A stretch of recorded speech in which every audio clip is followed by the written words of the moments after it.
Hello viewers, my name is Puneet and my subject is history.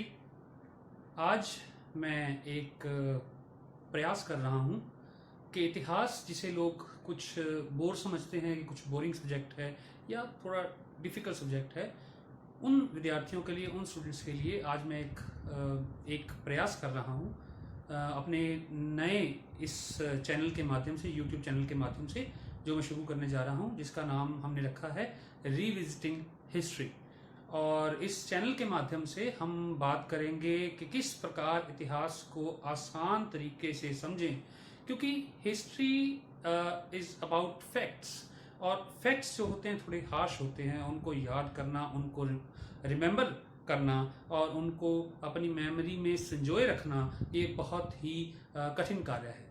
तो अगर हम उसको आसान भाषा में, आसान तरीके से, आसान लहजे में समझेंगे तो वो बहुत ही आसानी से हमें समझ आ जाएगा। आज हम जिस टॉपिक पर बात करने वाले हैं वो टॉपिक है मुगल साम्राज्य के पतन में मुगल बादशाहों का योगदान और उनकी जिम्मेवारी।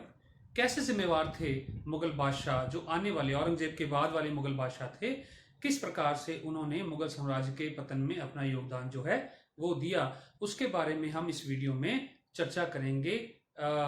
टू बी वेरी प्रिसाइज, हम ज़्यादा इधर उधर नहीं भटकेंगे, आपको बढ़िया तरीके से इसको समझने में आसानी होगी। तो हम स्टार्ट करते हैं। जैसे कि आप बोर्ड देख सकते हैं, इसमें लिखा है, कुछ अक्षर लिखे हैं इंग्लिश के, हम पहले इनसे शुरू करेंगे। तो सबसे पहले हम उन बादशाहों, उन मुगल एम्परर्स की बात करेंगे जो औरंगजेब के टाइम से पहले थे, स्टार्टिंग से, विद इनिशियली जैसे वो आए। जैसे बी फॉर हम बात करेंगे Babur, H for Humayun, A for Akbar, J for Jahangir, Shahjahan and Aurangzeb. तो आप देख रहे हैं, इसको अगर हम जोड़ें तो क्या बनता है, भदसा। तो वैसे तो इस वर्ड का कोई मीनिंग नहीं है, लेकिन इसको याद करने के लिए बहुत आसान तरीका है कि आप इस तरह से इसे याद रख सकते हैं कि कौन सा मुगल बादशाह किसके बाद आए। अक्सर विद्यार्थियों को इस बात में कठिनाई होती है कि हमें ये याद नहीं रहता कि कौन पहले कौन बाद में आया, तो ये बहुत आसान तरीका है उसे याद करने का। औरंगजेब के बाद जो मुगल बादशाह आए उनके बारे में बात कर लेते हैं। जैसे कि आप देख रहे हैं, ये बी फॉर है बहादुर शाह फर्स्ट, जिसके बारे में हम डिटेल में बाद में इन सब के बारे में चर्चा करेंगे आज के इस लेक्चर में। लेकिन आप देखिए, सबसे पहले ये है जहांदार शाह, फरुखसियर, रफीउद्दर्जात, रफीउद्दौला, उसके बाद मोहम्मद शाह रंगीला, अहमद शाह, आलमगीर। अब आप देखिए, इनके ऊपर मैंने स्केयर डाला हुआ है 2, लेकिन ये कोई मैथ का फॉर्मूला नहीं है। ये एक्चुअली क्या है, ये सेकंड है, तो इनके लिए, इसको याद करने के लिए मैंने ऊपर एक स्केयर लगा दिया, सिंबॉलिक है। इसे मतलब मैथमेटिकल वैल्यू के तौर पर नहीं लेंगे हम। तो ये है आलमगीर जो है सेकंड। उसके बाद हमारे पास आता है, हमने बात की बहादुर शाह, जहांदार शाह, फरुखसियर, रफीउद्दर्जात, रफीउद्दौला, मोहम्मद शाह रंगीला, अहमद शाह, आलमगीर सेकंड, शाह आलम सेकंड, और अकबर सेकंड, और बहादुर शाह सेकंड, और जिसे बहादुर शाह जफर भी कहा जाता है। तो स्टूडेंट्स, इस तरीके से हम अगर इनको जोड़ें तो किसी भी तरीके से आप जोड़ सकते हैं। जैसे बी जफर, मां और सब, अगर ऐसे याद रखेंगे, किसी भी तरीके से आप इनको तोड़कर, इनको अगर सीक्वेंस में याद कर सकते हैं तो इसको याद करना आपके लिए बहुत आसान साबित होगा। तो अब इसके बाद हम शुरू करेंगे डिटेल में कि ये किस तरीके से इन्होंने जो है अपना योगदान दिया मुगल साम्राज्य के पतन में। तो स्टार्ट हम करते हैं। जैसे कि हमें मालूम है कि औरंगजेब की मृत्यु के बाद, जब 1707 में औरंगजेब की मृत्यु होती है, तो उसके 3 बेटे आपस में लड़ते हैं, जो थे मुअज्जम, आजम और कामबख्श। इनकी आपस में लड़ाई होती है। अंत में मुअज्जम विजयी रहता है और मुअज्जम बनता है with the title of Bahadur Shah first, गद्दी पर बैठता है, सेट ऑन थ्रोन, और राज चलाता है। लेकिन उससे पहले कुछ ऐसी बात करेंगे कि किस प्रकार मुगल साम्राज्य का इतना विस्तार हो गया और वो पतन की तरफ किस तरह। व्यूअर्स, पहले तो ये बात समझनी चाहिए कि कोई भी इवेंट्स, कोई भी घटना जब होती है तो उसके पीछे कुछ कारण होते हैं, फिर उस इवेंट वो घटित होती है। तो इतिहास में बहुत जरूरी है इन बातों का अध्ययन करना।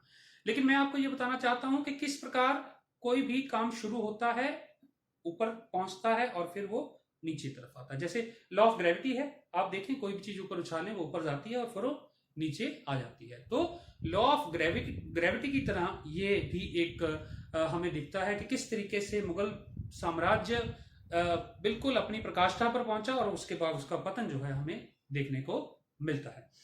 सो हम बात करते हैं कि जब मुगल बादशाह औरंगजेब की मृत्यु हुई तो उसके राज्य में 21 सूबे या उसके जो है स्टेट्स, प्रोविंसेस थे 21। तो 21 में जो है वो एक अफगानिस्तान में, 14 उत्तर भारत में और 6 दक्षिण में यानी डेक्कन जिसे बोलते हैं उसमें पाए जाते हैं। तो इतने बड़े साम्राज्य को एक व्यक्ति द्वारा चलाया जाना, वो भी दिल्ली में बैठकर, इट इज वेरी डिफिकल्ट। सो उसके बाद हम देखते हैं कि अशोक के बाद अगर देखें तो इतना एक्सटेंसिव साम्राज्य हमें देखने को मिलता है औरंगजेब के काल में, जो बहुत बड़ा विशाल साम्राज्य उसने तैयार किया था। कुछ ऐसे हालात भी थे कि औरंगजेब को तरक्की मिलती रही, क्योंकि पूरे भारत में उसका सामना करने के लिए मराठे भी धीरे धीरे कमजोर हो गए थे और हालात कुछ ऐसे थे कि औरंगजेब का विशाल साम्राज्य जो है वो एस्टेब्लिश कर पाया। उसके बाद लेकिन औरंगजेब अपनी धार्मिक कट्टरता के लिए बहुत फेमस है।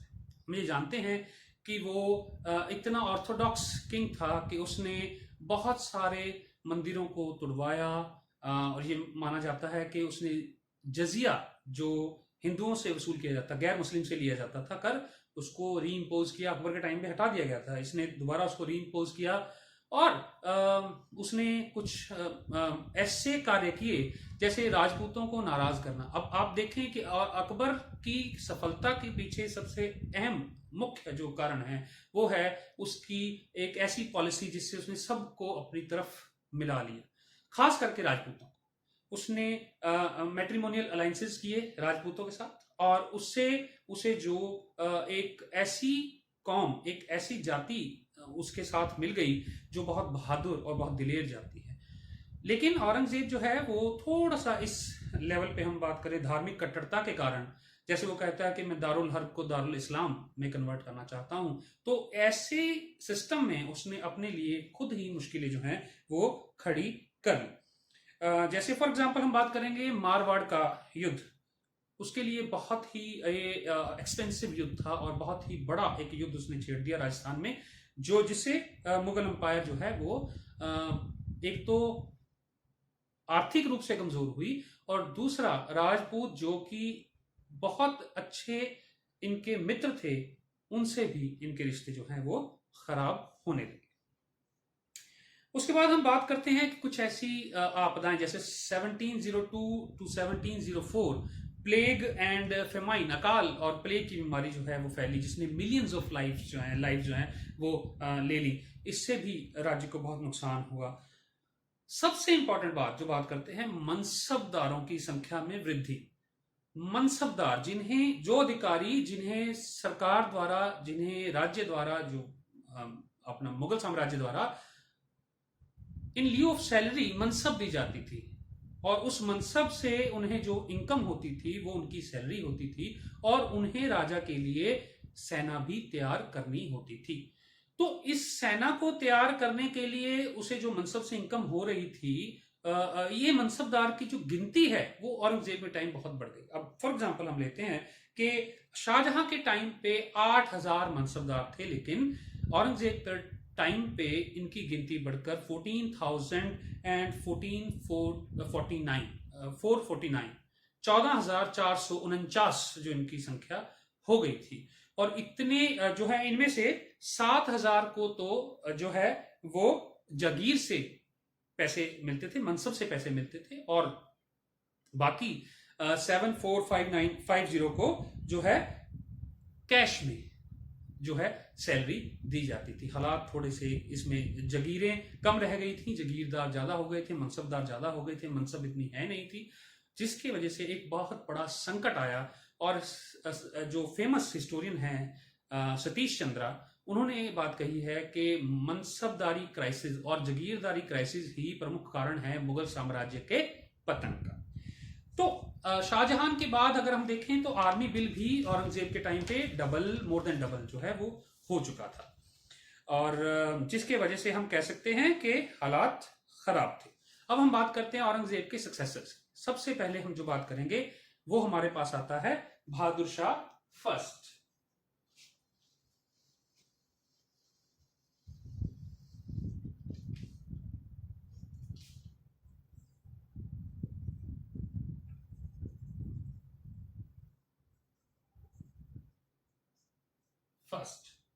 अब बहादुर शाह फर्स्ट, देखिए एक चीज इसमें देख लीजिए कि बहादुर शाह पहला ये औरंगजेब का पुत्र है। अब औरंगजेब नहीं चाहता था कि मेरी मृत्यु के बाद एक कियोस क्रिएट हो, जैसा कि शाहजहां की मृत्यु के बाद हो गया था। अब देखिए औरंगजेब ने अपने पिता को कैद किया और उसके बाद राज हथिया लिया। औरंगजेब ये नहीं चाहता था कि मेरे पुत्र भी मेरी मृत्यु के बाद ऐसा ही कोई झगड़ा करें। दैट्स वाई उसने क्या किया कि एक वसीयत जो है वो तैयार करवाई, जिसके अनुसार उसने अपने राज्य को 3 भागों में विभाजित कर दिया। अगर हम बात करें, पहला जो बेटा है मुअज्जम को 12 सूबे और दिल्ली की राजधानी प्रदान की गई। मोहम्मद आजम जो सेकंड उसका बेटा है, उसको आगरा और दक्कन, मालवा और गुजरात के सूबे दिए गए। और तीसरा जो बेटा था काम बख्श, उसको बीजापुर और हैदराबाद के प्रोविंसेस प्रोवाइड किए गए। लेकिन after the death of Aurangzeb ये पॉसिबल नहीं हो सका। कुछ अधिकारियों की साजिशें और दरबार के हालात कुछ ऐसे थे कि लड़ाई हुई, और लड़ाई में दोनों जो हैं छोटे भाई यानी आजम और काम बख्श मारे गए, और गद्दी किसको मिली? मुअज्जम को, जिसने टाइटल जो है वो लिया बहादुर शाह पहला और फर्स्ट, और इसको शाह आलम फर्स्ट भी कहते हैं। देखिए अगर अब बात करें तो हमने यहाँ लिखा, पहले जो लिखा था उसमें हमने लिखा था शाह आलम सेकंड, तो शाह आलम फर्स्ट भी इसी का ही नाम था, बहादुर शाह फर्स्ट को हम कहते हैं। तो ये भी एक क्वेश्चन है, जैसे नहीं पता होता स्टूडेंट्स को, तो उनके लिए बड़ी इंफॉर्मेशन है कि बहादुर शाह फर्स्ट ही शाह आलम फर्स्ट भी था। तो इस तरीके से बहादुर शाह फर्स्ट जो गद्दी पर बैठा। अगर हम डिटेल में इसके बारे में बात करें, गद्दी पर ये बैठा, लेकिन इसके लिए एक और टाइटल भी निर्धारित किया गया, शाह बेखबर। हालांकि इसके कैरेक्टर में कोई ज्यादा दोष नहीं पाए जाते, लेकिन समस्या ये थी कि क्योंकि ये गद्दी पर जब बैठा तो इसकी एज अराउंड 63 ईयर्स की जो है वो हो चुकी थी, और जब ये गद्दी पर बैठा तो ही was not in the stage of act swiftly, so उतनी स्विफ्टली ये एक्ट नहीं कर पा रहा था। तो लेकिन ये बहुत समझदार था, और शायद हम मान के चलते हैं कि लास्ट ऐसा एम्परर था, मुगल एम्परर, जो जिसके बारे में हम कुछ कह सकते हैं कि इसने कुछ भी जो है इसमें काबिलियत थी साम्राज्य को संभालने की। लेकिन हम ये भी मानते हैं कि इसकी मन में जो कंपैशन है, जो ममता है, जो ये कॉम्प्रोमाइज के लिए तैयार रहता था, उसकी वजह से हम इसको कहते हैं कि ये थोड़ा सा बादशाह इस टाइप का बादशाह था कि बाकी बादशाहों की कंपैरिजन जो पहले हुए हैं उनसे थोड़ा ज्यादा नरम और थोड़ा ज्यादा स्विफ्ट ये जो था बादशाह था, सॉफ्ट ये बादशाह था।